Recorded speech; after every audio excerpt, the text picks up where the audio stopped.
Hello and welcome everyone, I am Madals and welcome to another StarCraft 2 England cast. Today guys, I have got a game between LiquidRet, the blue Zerg player in the lower left position, and in the top right we do have ProtossWeak as the red Protoss. And I'm not sure if ProtossWeak is a Smurf account or anything. It very well seems like the sort of name a Smurf account would have, to be honest. And you've always got to be sitting there. If you call your account ProtossWeak and you're up against someone else, the other person will be like, do they genuinely think the race they're playing is underpowered? I mean, is this sarcastic? Are they trolling me? Do they think they're overpowered? Maybe it's all a bit of psychological warfare of, hey, you don't know what I'm thinking when I made this name, but I know what I was, and you've got to deal with that. But anyway, all looking good so far. I mean, with a name like that, you've always got to be sitting there, doubting in the back of your head, is he going to cheese me?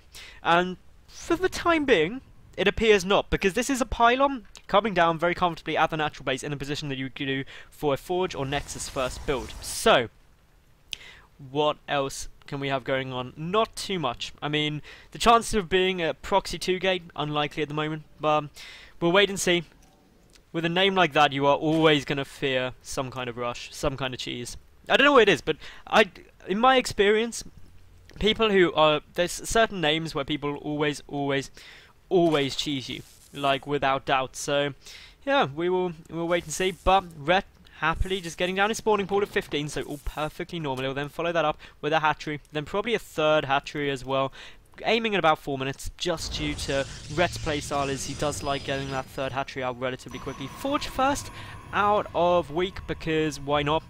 On Daybreak, you can afford to go Nexus first, in my opinion, especially when you've got this scouting information. Or actually, he hasn't. This is really surprising. Weak hasn't come over to check to see whether the spawning pool's down or not, which is quite interesting. You should really just get a quick whip around to know when it's come down, but due to the number of drones, you can see it wasn't going to be a super early pool or anything like that. So as a result, you can definitely get away with getting that Nexus down first. That's the sort of alterations you can do with your build depending on what you scout. If you scouted the spawning pool earlier, you may chuck down the Forge first to be safer, but due to seeing it obviously there, you know your timing's all fine. So, general little thought for the day. But anyway, Rep, he should be aiming to get down his third base in roughly the next minute. We've got a photon cannon now being added on, and I find this really odd because really we can see that there isn't much on the way, judging by where the probe is. So, the probe did see the drone count and everything else, knows that it's unlikely to be getting a lot of aggression, so this cannon as well could have been delayed a little bit, and maybe that Nexus got down slightly earlier, but clearly Weak just aiming to be a lot safer and make sure that nothing will kill him early on. So this is the epitome of a safe build, that getting that cannon down super early is always going to mean that aggression isn't going to work so comfortably against you. The downside to it is, though, it delays other things. So this gateway coming down quite late. The third base on its way for Red already. That started, what, a good 20 seconds ago, so 4 minutes, bang on the mark, as I expected. So, yeah. Definitely all going fairly well. We do have the photon cannon sitting there. The Zerglings will be forced back for the time being. And yeah, more pylons on their way down. It's all to be expected. The first two gas coming up. Gas for Red.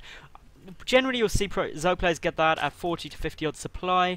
2, then followed up to usually a quick 4. All depending on what sort of build they're going for. 3 is quite common, especially if they're going for some kind of big Zergling roach push, which can be really good with an early lair timing. Speed, of course, not started yet. Very few Zerg players get speed early against Protoss. It tends to actually be a lair starting exceptionally early, so we'll wait and see whether Red does choose to do that. His third base is nearly done, so this is all coming together just as we would like it, and we're really gearing up to be quite a passive early game for the most part. So let me just say, if you do like the videos, do make sure you like them, because then more people see them and it's awesome. Leave a cool comment as well, because I love hearing from everyone who watches my videos, because that's cool. Also, the question for the day is, well, it's been the question of the week and month pretty much. How many Heart of the Swarm games do you want me to cast a week? 1, 2, 3. Just do nothing other than cast Heart of the Swarm. Don't cast any Heart of the Swarm. That's the sort of information I require to give you good content.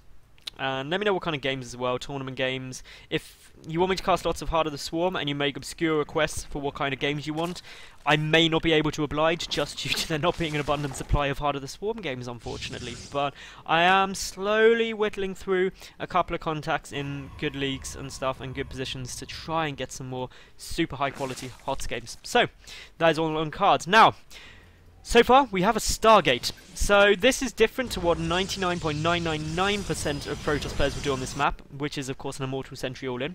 And instead, Stargate on its way. It's an interesting choice. Obviously, you've got a little bit of open space you can exploit with Phoenix down here, a bit of space up the top as well into the third. Natural base is really comfortably defended though, so it's not a map which is ideal for airplay in my opinion, but it's not terrible for it, and it's why Daybreak is a really popular map.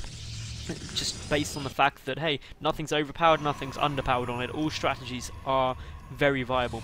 Looking here, robotic facility following this up, so not an overcommitment to the tech. We do have the Overlord scouting everything though, so this is great for Ret, who sees that yet again there's another Phoenix coming in. For those of you who don't know, you're able to see what's being built in there, so little pro tip for you, anyone who is newer to the game. And well, that Overlord going down is irritating for Ret, but he's getting Spore Crawlers, he knows what he's got coming, so a Spore Crawler there, a Spore Crawler at the natural, and no Spore Crawler the main yet. Surprised he's got a Spore Crawler in here actually, because well, the Phoenix could come straight in, but it's not somewhere I'd be super worried about. I'd be more worried about the main and the third getting aggression and a bit of poking and prodding. But in come the Phoenix for the moment. We've got the Twilight Council following this up behind for a week. Meanwhile, for Ret, he's only just starting speed now. That's after his lair's already en route. His infestation bit exceptionally early. He's up to 6 gas as well already. Well, the Queen gets lifted, the Spore Caller out of range. So that Queen could take an awfully long time to get picked off, but we do have more Phoenix on their way over, and not really much to deal with this, other than of course the fact that the Spore Caller is chilling there, just being very, very irritating. The Phoenix do have to be controlled well, but it's fine, and the Queen will get away from the moment. Needs another lift if it's going to kill that Queen. There we go, so the Queen's out. That's a good choice picking off the Queen in my opinion, because it really damages the Zerg player's production capability, which early game, when their drone count is only just reaching their peak, it's going to be annoying. 30 Zerglings en route though, because if your opponent's dedicated a lot of money to air, and really harassment air only, they're probably quite weak on the ground, and as a result a big push can sometimes hurt them. It is slowlings at the moment though, speed still a good 30 seconds away. We've got some more Zerglings getting taken out, but of course Weak is scouting everything that he needs from this. He's seeing all of it come down and can hopefully react appropriately. That Spore Caller is getting some good shots off one of those Phoenix, getting quite low. Doesn't manage to get everything. All the Overlords are protected, thank goodness. The third base going to get scouted out first by Ret. That's good. Behind this, we do have for Weak getting up his Blink research. He's getting out more Immortals. 2 sentries there, so not a huge number, but enough to hold off some Zerglings for quite a long period of time, and with these additional gateways finishing up, he can warp in more. He's got the gas for it additionally as well. This Queen getting taken down, so really just trying to force the Zerg player to bank up a lot of money by just not having the lava necessary to produce a lot of units, and that delays any potential pushes from Ret, and I don't think Ret has scouted out any of this, so he knows that there are robotics facilities there. He has no idea about the Twilight Council, he has no idea about these additional gateways, so he's going to struggle to deal with that. He does know though that this third base isn't down, so he can assume that it's going to be a 2-base timing push now. He didn't see either of those Immortals, so that is good news for him. For Weak rather, and as we can see, some Zerglings streaming across now. There's no Roach Warren. That is the big thing I'm seeing right now, is definitely no roaches available in this game for the time being. Ret does have his 4th base up, and is also now getting his 5th, so he's going to be getting in a position where he's actually 3 bases ahead of his opponent, which is great, assuming this push doesn't just kill him, and without roaches he could run into some problems. The Zerglings try to stream through at the time being, but pulling back to get a nice round, but rather than focusing some of these key units, instead just picking off a Zealot, which is less than ideal. Upgrade wise, we've got the +2 weapons. Going to be finishing up in time for this push. The Spire is en route somewhere. Where are you, Spire?